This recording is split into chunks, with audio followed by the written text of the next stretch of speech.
تگی اور تگا سرائکی علاقوں میں خواتین و حضرات کے نام ہوتے ہیں، تاہم اب کافی حد تک معدوم ہو چکے ہیں۔ جب سے نئی روشنی آئی ہے، لوگوں نے اپنی ماں بولی ترک کر کے بچوں کے ساتھ اردو بولنا شروع کر دی ہے۔ اس کے نتیجے میں مادری زبانوں کا بڑا حرج ہوا ہے۔ آہستہ آہستہ ان کی معدومی کا عمل شروع ہو چکا ہے۔ کافی الفاظ متردک ہو چکے ہیں۔ اگرچہ زمانے قدیم سے رائج ان زمانوں میں یہ نام باقاعدہ بامعنی تھے، نئی نسل نے ان ناموں کو بے معنی سمجھ کر ترک کر دیا ہے۔ ظاہر ہے جب ایک زبان سمجھ ہی نہ آئے تو وہ انسان کے لیے بے معنی ہو جاتی ہے۔ خیر، اس بحث سے ہٹ کر ہماری کردار تگی نامی حسینہ ہے۔ تگی ڈیرہ غازی خان کے پسماندہ دیہات میں سے ایک گاؤں کی رہائشی تھی۔ دراز قد، خوبرو اور بے پناہ طاقتور تھی۔ پیشے کے لحاظ سے وہ ڈاکو تھی، مگر اس کے اپنے کچھ اصول تھے۔ ارد گرد کے چند دیہات اس کی برادری رہائش پذیر تھی۔ ان کو وہ اپنا علاقہ سمجھتی تھی اور ہمیشہ اس علاقے سے باہر واردات کرتی تھی۔ مشہور ہے کہ ایک نوجوان کو تگی سے عشق ہو گیا۔ وہ رات کو گاؤں سے باہر تگی کی تلاش میں نکل کھڑا ہوا۔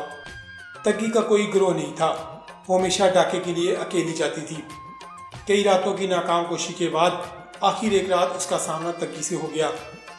تگی نے رات گئے اس کے گھومنے کا مقصد پوچھا تو نوجوان نے تگی کے سامنے اپنی محبت کا اظہار کیا اور اس کا ساتھی بننے کی پیشکش کی، مگر تگی شادی شدہ عورت تھی، لہٰذا اس نے معذرت کر لی۔ اس موقع پر نوجوان نے مزاحمت کی کوشش کی تو تگی نے اس کو ایسا بازو مروڑا کہ نہ صرف نوجوان کے سر پر سوار عشق کا بھوت اتر گیا بلکہ 2 جگہ سے ہڈی بھی ٹوٹ گئی۔ ایک دفعہ تگی امید سے تھی، رات کا وقت تھا اور وہ ڈاکے کے لیے نکلی ہوئی تھی۔ راستے میں ایک قبرستان کے پاس سے گزرتے ہوئے اچانک زچگی کا وقت آن پہنچا۔ بہادر اور باہمت تگی نے بچی کو جنم دیا۔ قریبی جوہڑ کے پانی سے بچی اور اپنے آپ کو پاک کیا، بچی کو اپنی شال میں لپیٹا اور ایک کھوکھلے درخت کی کھو میں دبا دیا اور خود واردات کے لیے نکل گئی۔ کافی دیر بعد نومولود بچی کو بھوک لگی تو وہ رونے لگی۔ ایک آوارہ کتا بچی کی آواز سن کر وہاں آ گیا۔ تھوڑی سی کوشش کے بعد وہ بچی کو کھو سے نکالنے میں کامیاب ہو گیا۔ حسب سابق تگی نے وہ ڈاکہ بھی کامیابی سے ڈالا۔ عین موقع پر بچی کو اٹھانے کے لیے قبرستان پہنچی تو کیا دیکھا، کتا بچی کو درخت کی کھو سے نکال کر لے جا رہا تھا۔ تگی نے کتے کو مار بھگایا۔ خوش قسمتی سے بچی زندہ تھی۔ اس نے بھوکی بچی کو دودھ پلایا اور گھر لے آئی۔ بعد میں وہ بچی بڑی ہوئی اور تگی کی واحد اولاد ثابت ہوئی۔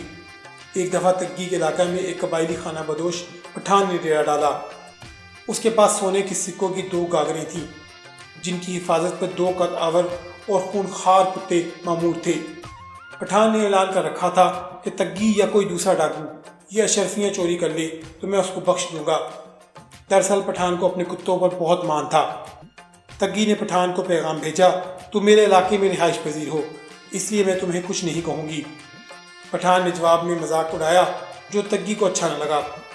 خیر، وقت گزر گیا اور پٹھان وہ علاقہ چھوڑ کر آگے بڑھ گیا۔ تگی نے پٹھان کا سراغ لگایا۔ تگی کے شاطر دماغ میں ایک زبردست خیال آیا۔ اس نے ایک کتیا کو پکڑا اور پٹھان کی جھونپڑی کی طرف چل پڑی۔ تگی ابھی جھونپڑی سے آدھا کلومیٹر دور تھی۔ کتوں نے کتیا کی بو محسوس کر لی اور اس طرف دوڑ لگا دی۔ تگی نے کتوں کو اپنی طرف آتا دیکھا تو کتیا کو کندھے سے اتار دیا۔ تگی کتوں کو ان کے حال پر چھوڑ کر چپکے پٹھان کی جھونپڑی میں داخل ہو گئی۔ پٹھان بے غم سو رہا تھا۔ تگی نے اشرفیاں سے بھری گاگریں سر پر رکھیں اور واپسی کی راہ لے لی۔ راستے میں اس نے کتیا کو ایک بار پھر کندھے پر اٹھایا اور چل پڑی۔ پٹھان کے کتے بھی اس کے پیچھے پیچھے چلنے لگے۔ صبح جب پٹھان نیند سے بیدار ہوا تو اشرفیوں والی گاگریں اور کتے غائب پا کر سخت پریشان ہوا۔ اس نے سوچا ہو نہ ہو یہ تگی کی حرکت ہو سکتی ہے۔ وہ تگی کے گاؤں کی طرف چل پڑا۔ وہاں پہنچا، اس کے دونوں کتے تگی کے گھر کے باہر بندھے ہوئے تھے۔ پٹھان نے تگی کے سامنے ہاتھ جوڑ کر کہا، مجھے اتنا بتا دو یہ سب تم نے کیسے کیا؟ تگی کا جواب سن کر پٹھان اس کی چالاکی کی داد دیے بنا نہ رہ سکا۔ تگی پٹھان کو کتے اور سکوں کی گاگریں واپس کرنا چاہتی تھی۔ اس نے محض پٹھان کے ساتھ اپنی ضد پوری کر کے مذاق کا بدلہ لیا تھا، مگر پٹھان نے اس شرط پر سکوں سے بھری گاگریں تگی کے سپرد کر دی، آئندہ وہ چوری نہیں کرے گی۔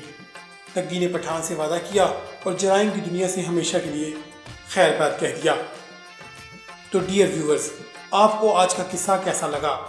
اگر آپ کو یہ قصہ پسند آیا ہو تو اسے لائک کریں اور شیئر کریں۔ اور اگر آپ میرے چینل پر نئے ہیں تو اسے سبسکرائب بھی کر دیں تاکہ ہمارے چینل پر آنے والے ہر نئے قصے کی نوٹیفیکیشن آپ کو بر وقت موصول ہو سکے۔ اگلا قصہ آنے تک کے لیے اپنا اور اپنے پیاروں کا بہت سا خیال رکھیں۔ اللہ نگہبان۔